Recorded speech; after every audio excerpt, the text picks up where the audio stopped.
नमस्कार दोस्तों, हमारा क्या चल रहा था? हमारा चल रहा था महिला एवं बाल अपराध। इसमें हमने कहा तक पढ़ लिया था? इसमें हमने पढ़ लिया था लगभग धारा 377 तक। और उस धारा में क्या लिखा हुआ है कि किसी व्यक्ति द्वारा किसी भी प्राकृतिक प्राणी, जीव जंतु, स्त्री पुरुष के साथ बलात्कार जैसा दुष्कर्म किया जाता है तो उसे अपराध माना जाएगा और उसके लिए जो सजा का प्रावधान है उम्र कैद है। और किसी भी व्यक्ति और आपसी सहमति के आधार पर अगर संबंध स्थापित करता है तो अपराध नहीं माना जाएगा, क्योंकि धारा 377 में क्या लिखा है? समलैंगिकता अपराध नहीं है, क्योंकि ये भारतीय संविधान के मूल अधिकारों का हनन करती है। और अनुच्छेद 14 में क्या है? समलैंगिकता। अनुच्छेद 15 में भेदभाव नहीं है। और उसके बाद अनुच्छेद 19 उसमें क्या स्वतंत्रता है। और उसके बाद अनुच्छेद 21 उसमें क्या लिखा हुआ है? जीवन जीने का हमको अधिकार है। उससे आगे का हम आज पढ़ेंगे। अब आप सोचते होंगे कि फंसाने वाले धारे बता रहे, कुछ फायदे वाले भी धारे बताऊं? तो कुछ फायदे की धाराएं या कुछ कंडीशन है जिसमें आप बच सकते हो। कैसे? यानी किसी पति के द्वारा पत्नी के साथ संबंध स्थापित किया जाता है बिना सहमति के तो वो बलात्कार नहीं माना जाएगा। एक तो ये फायदा है, ठीक है। अगर लड़की की आयु 16 वर्ष से अधिक होनी चाहिए, उसमें किसी भी बालिक अविवाहित पुरुष व महिला में सहमति के आधार पर यौन संबंध बनाए गए और किसी कारण महिला से विवाह नहीं कर पाए तो उसे भी बलात्कार नहीं माना जाएगा। किसी परिस्थिति में यदि पुरुष ने पैसे लेकर संबंध स्थापित किए हैं तो वो भी बलात्कार नहीं माना जाएगा। ये 2-3 कंडीशन है। उसके बाद धारा आती कौन सी? धारा आती 493। धारा 493 इस धारा में क्या लिखा हुआ है? इस धारा में यह लिखा हुआ है किसी महिला को ये विश्वास दिला जाए कि उसका विवाह विधि पूर्ण हुआ है जबकि उसका विवाह नहीं हुआ है। किसी महिला को साथ साथ में लिखते जाना, ये बाद में स्क्रीनशॉट ले लेना। किसी महिला को ये विश्वास दिलाया जाए, ये विश्वास दिलाया जाए कि उसका विवाह विधि पूर्ण हुआ है। विधि पूर्ण यानी 7 फेरे लिए हैं अग्नि के सामने हुआ है, जबकि उसका विवाह नहीं हुआ है। जबकि उसका विवाह नहीं हुआ है तो इसके लिए प्रावधान है। क्या है? इसके लिए सजा है 10 साल। यानी कोई ने बतावे कि थारी शादी हो चुकी है और बिन पहला पुसला करके भी बिन बावड़ा बनावे कि तेरे शादी हो चुकी है तो उसके लिए भी सजा का प्रावधान है 10 साल का, ठीक है। किसी भी स्त्री को यानी बग्गू बनावे, ठीक है। उसके बाद धारा आती है कौन सी? धारा 494। धारा 494 में क्या लिखा हुआ है? किसी विवाहित जोड़े द्वारा पहले वाले विवाह का तलाक हुए बिना दूसरी शादी करना। यानी कोई भी पहले वाली शादी का तलाक हुए बिना दूसरी शादी करना, ये किस में लिखा हुआ है? ये लिखा हुआ है धारा 494 में। इसके लिए भी सजा है क्या? इसके लिए सजा है 7 साल की, 7 वर्ष की, ठीक है। 7 साल बोलो, 7 वर्ष, एक ही बात है। उसके बाद धारा है 495। धारा 495 में क्या लिखा है कि किसी महिला द्वारा छिपकर दूसरी शादी करना जबकि पहले वाले शादी का निस्तारण नहीं हुआ है। किसी महिला द्वारा छुपकर दूसरी शादी करना, छुपकर दूसरी शादी करना जबकि पहली शादी का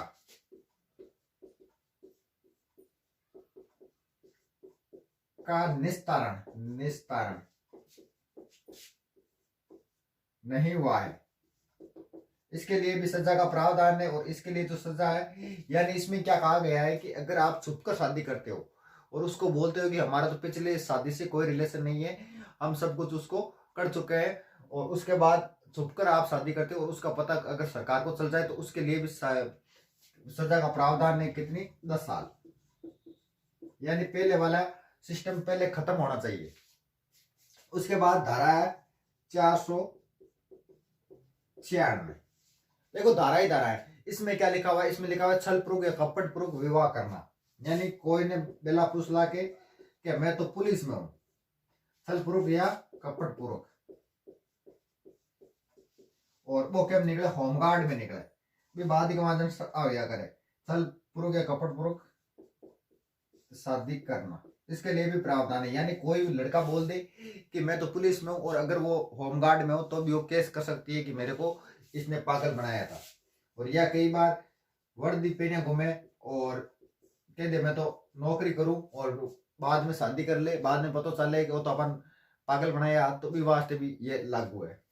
उसके बाद में धारा 497, धारा 497 में क्या लिखा गया है, किसी व्यक्ति द्वारा किसी महिला के साथ यौन संबंध स्थापित किया जाए, ये जानते हुए कि महिला का पति जीवित है। यानी जब तक महिला का पति जीवित है तब तक आप यौन संबंध स्थापित नहीं कर सकते किसी महिला के, यानी मैं क्या लिखूं, किसी महिला के साथ यौन संबंध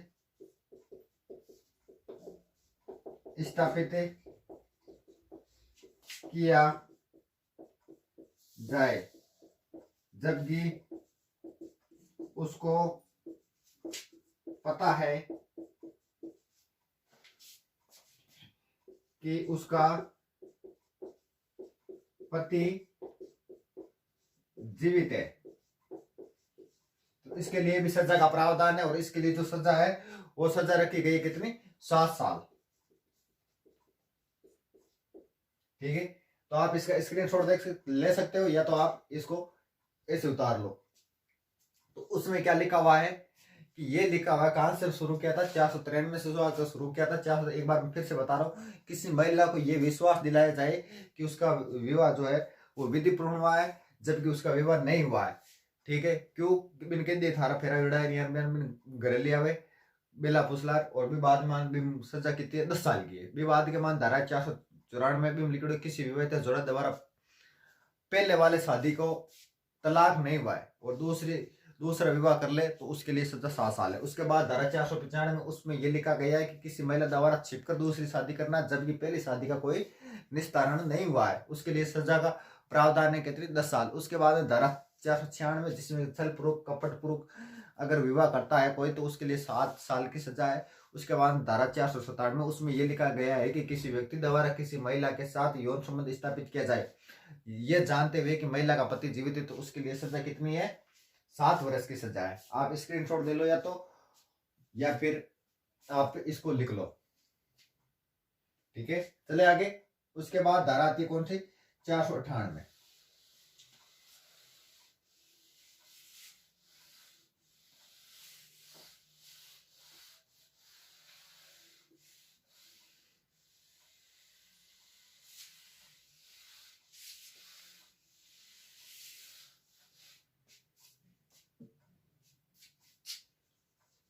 धारा 498 इसमें क्या लिखा गया है, इसमें यह लिखा गया है विवाह के उद्देश्य से किसी महिला को बहलाकर उसका अपहरण करना, विवाह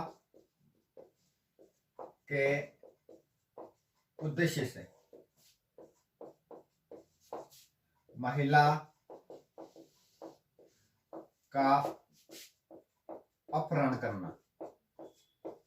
यानी किसी महिला को यह कहे कि मैं तेरे से शादी करूंगा और उसको शादी का बहाना देकर उसको उठा कर ले जाए तो उसके लिए भी सजा का प्रावधान है। सजा कितनी, 7 वर्ष।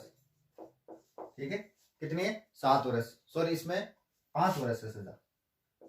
सजा कितनी, 5 वर्ष। यानी इसमें क्या लिखा है, विवाह के उद्देश्य से किसी महिला को बहलाकर उसका अपहरण करना कि मैं तेरे से शादी करूंगा और ऐसे करके उसको उठाना, उसके लिए भी सजा का प्रावधान है कितनी, 5 वर्ष। उसके बाद आगे धारा है 509।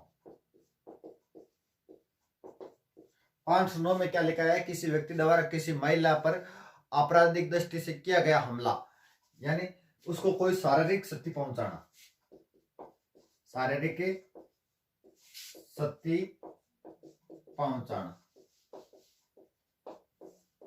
ठीक है, इतना लिख लो, या फिर पूरा लिखना चाहो तो पूरा लिख लो। किसी व्यक्ति द्वारा किसी महिला पर आपराधिक दृष्टि से किया गया हमला, किसी महिला पर आपराधिक दृष्टि से किया गया हमला, किया गया हमला। इसके लिए भी सजा का प्रावधान है, और इसके लिए जो सजा है वो कितनी है, 7 वर्ष, 7 साल। यानी अगर हम किसी महिला का अंग भंग करना चाहते हैं, या उसके हाथ पैरों पर अगर हम तेजाब वगैरह छिड़कना चाहते हैं, तो उसके लिए भी सजा का प्रावधान है। हम उसको यानी शारीरिक क्षति यानी शरीर को हम अगर नुकसान पहुंचाना चाहते हैं, तो उसके लिए सजा का 7 साल है। और इसमें यह भी शामिल, अगर हम किसी को जीभ निकाल कर चिढ़ाते हैं, या फिर महिला की लज्जा भंग करना, ये भी इसमें शामिल है। और या महिला जैसा करती है वैसे हम नकल करते हैं, तो भी इसमें शामिल होता है। अगर हम फोन पर अश्लील महिला के साथ बातें करते हैं, उसके लिए सजा का प्रावधान लगे कितने, 3 वर्ष। ठीक है, क्या क्या, जीभ निकाल कर, नोट में लिख लेना ये चीज, ठीक है, जीभ निकाल कर चिढ़ाना, फोन पर अश्लील बातें करना, अश्लील बातें करना, नकल करना,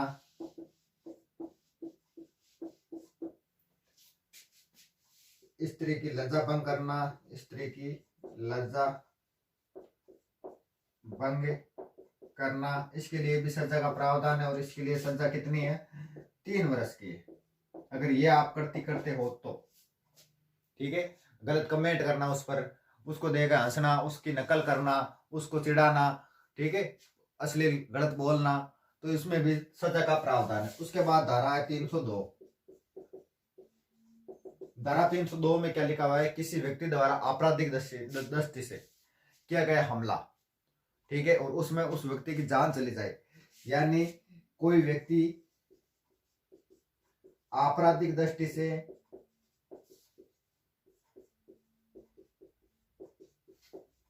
हमला करता है और उसमें यदि उसकी जान चली जाए, जान चली जाए, जान कौन सी, जान एक तो 12 में एक अंदर वाली जान चली जाए, तो उसके लिए भी सजा का प्रावधान है। और उसके लिए अगर उसकी मृत्यु हुई तो इसको भी क्या मिलेगी, मृत्यु दंड होगा। ऐसे याद रखना। अगर हम आपराधिक दृष्टि से यानी उसको नुकसान पहुंचाने की दृष्टि से अगर हम उस पर हमला करते हैं और बाई चांस उसकी अगर जान चली जाए, तो उसके लिए क्या मृत्यु दंड है। यानी ऐसे याद रख लेना इसके लिए तो, कि अगर उसकी मृत्यु हो गई तो हमारी भी मृत्यु दंड कन्फर्म है। उसके बाद धारा 305। धारा 305 में क्या लिखा हुआ है, धारा 305 में यह लिखा हुआ है कि किसी बालक द्वारा आत्मदाह, ठीक है, आत्मदाह या आत्महत्या का प्रयास, किसी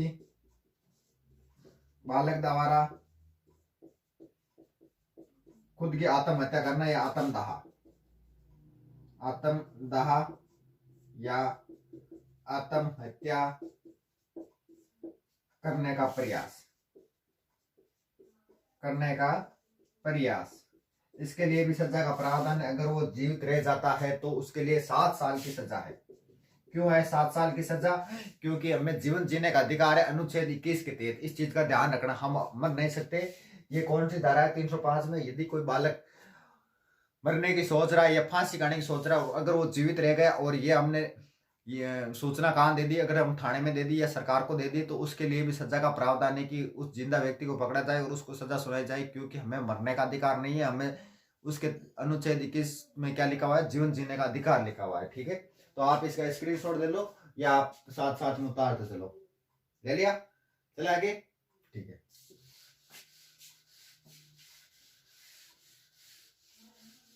उसके बाद धारा है 306। अब बस 1-2 बच्ची है, टेंशन मत लो, अभी खत्म कर दूंगा धारा धारा धारा।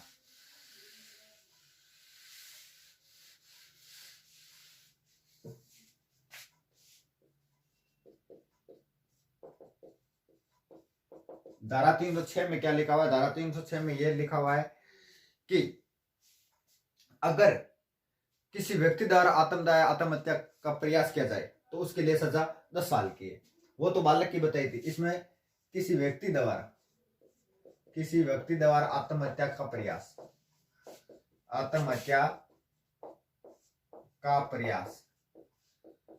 तो उसके लिए भी सजा का प्रावधान है। और उसके लिए सजा कितनी है? 10 साल। उसमें क्या थी? उसमें बालक के लिए थी। ठीक है, 305 में बालक के लिए, 306 में किसी व्यक्ति के लिए। और 307 में क्या लिखा हुआ है? 307 बहुत चर्चित रहती है, कई बार नाम भी सुना होगा कि फलाना 307 लगी, किसी व्यक्ति पर जान लेने के लिए के उद्देश्य से किया गया हमला। किसी व्यक्ति पर जान लेने के उद्देश्य से किया गया हमला, उसके लिए भी सजा का प्रावधान है। और उसके लिए सजा का प्रावधान क्या है? 10 साल। अगर कोई व्यक्ति किसी को मारना चाहता है तो वो नहीं मार सकता, क्योंकि धारा 307 में लिखा हुआ है कि अगर कोई जान लेता है किसी दूसरे की तो 10 साल का प्रावधान है। उसके बाद धारा 326 में क्या लिखा है? किसी व्यक्ति द्वारा किसी रासायनिक पदार्थ यानी तेजाब आदि से किया गया हमला। किसी व्यक्ति पर रासायनिक पदार्थ द्वारा तेजाब आदि से जान लेने के उद्देश्य से किया गया हमला। जान लेने के उद्देश्य से किया गया हमला, यानी अगर कोई एसिड वगैरह छिड़के तो उसके लिए भी सजा का प्रावधान है, एसिड अटैक। या सीधा बोल दो, इसे क्या बोल सकते हैं हम? या इसे सीधा ही बोलो, एसिड अटैक।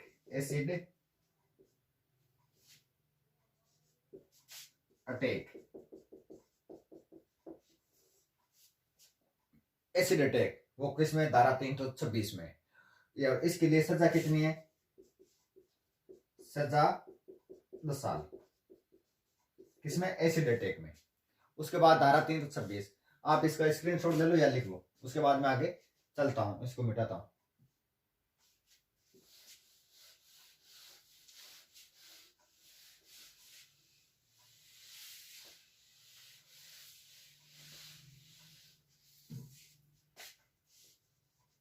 धारा 326A। धारा 326A में क्या लिखा है? कोई व्यक्ति तेजाब आदि से जानबूझकर हमला करता है। उसमें तो लिखा है कि हमला करता है, इसमें लिखा है जानबूझकर हमला करता है, तो कानूनी संशोधन अधिनियम 2005 के अनुसार आजीवन कारावास होता है। कोई व्यक्ति तेजाब से जानबूझकर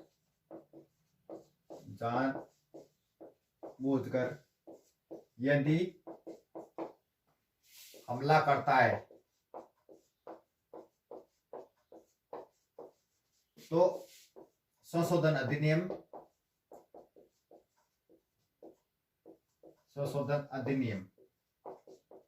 कौन सा? 2005 वाला के तहत क्या है? संशोधन अधिनियम 2005 के अनुसार इसमें सजा का प्रावधान है। और सजा का प्रावधान कितनी है? आजीवन कारावास।